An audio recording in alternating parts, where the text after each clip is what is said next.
Welcome to Progressive Retail. I'm your host, Cory Mosley. We've got another great show for you planned today, so let's get started. When it comes to text messaging, we know the impact and level of use for most of us in our personal lives, so it really doesn't become a shock to learn that over 6 billion text messages are sent in the US every day. And according to Mobile Marketing Watch, as you guessed it, there is a 98% open and engagement rate. What you might be surprised to hear, though, is that adults spend 23 hours per week texting, according to USA Today, and adults exchange twice as many texts as they do calls. This information is, of course, stacked on the clear fact that millennials love texting and send over 65 text messages a day on average, according to Business Insider. So having said that, the question becomes how to implement a successful text-based lead generation customer engagement strategy at your dealership. Based on our experience implementing these types of campaigns, let me share a few insights with you today. The first step in this process is making sure you are covering not one, but two primary activation and engagement points. See, when people think of text message engagement, they are typically only thinking about the website or the widget application that might go on a website to offer people the opportunity to connect with the dealership via text messaging.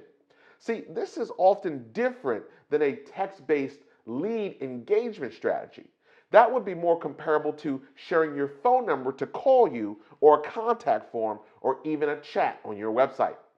For lead generation to work, there should be A, the actual delivery of information to a customer, and B, the on-the-lot tie-in to deliver information via text messaging.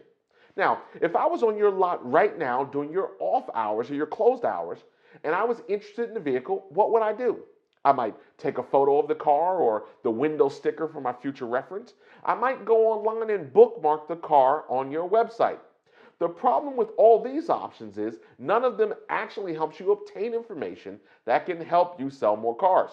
It just leaves the customer in the proverbial driver's seat when it comes to actual engagement. What if I had information on the vehicle in the form of a sticker or a decal with text messaging instructions that allowed me as the customer to get additional information immediately on this vehicle? So it becomes key that the two activation points become on the lot and online. Next is to make sure that your engagement creates sales opportunities, meaning you are giving information and receiving information. Number 3, don't confuse a text-based lead generation strategy for text blasting or text messaging campaigns. Those strategies involve a different setup policy, procedures, compliance, and significantly other factors to consider. In our efforts to check the box and say, yep, we do text messaging, you may find you have to dig a bit deeper to define which strategies you actually employ. Text as a communication method, text as a push marketing method, or texting as a lead generation method. You must create a different strategy for each of the segments to truly be successful.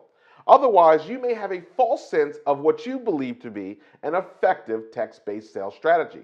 And that will be okay as long as your competition doesn't figure out how to leverage all three methods for themselves. And that simply is the way I see it. If you want more information on text messaging and engagement, including additional strategies and live examples, visit our website at mosleyautomotive.com/texting. Well, that's our show for today. If you know a friend or colleague that needs to hear this information, please share this video. I'm Cory Mosley, and this has been another episode of Progressive Retail, exclusively on the CBT Automotive Network. I'll see you next week.